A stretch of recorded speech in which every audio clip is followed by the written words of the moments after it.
Yo.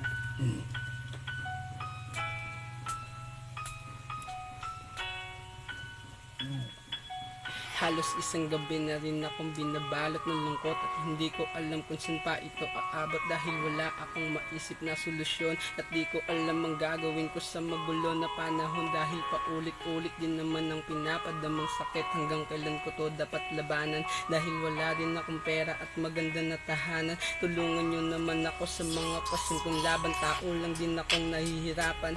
Napakasakit lang isipin na wala akong magawa sa aking sarili. Hanggang kailan ako mananatili at pupwesto dito sa ibaba dahil 2 oras na rin akong tulala at nag-iisip ng pwede ko pang magawa dahil alam kong maraming oras na rin nang nawala. Kung alam ko lang na ganito pala ang buhay, di ko pala dapat sinayang ang mga panahon at oras na binigay nyo sa akin. Kaya ito ako ngayon, tamang bulong na lang sa hangin na sana muli akong palarin. Kaya lahat ng hinanakit ay sinulat ko na lang sa papel para madama din ang gustong makinig sa akin. At wag nyo sana itong mamasamain dahil ito'y sigaw ng aking damdamin at lapis at papel ang aking hinain para mabuo ko ang kwaderno na to.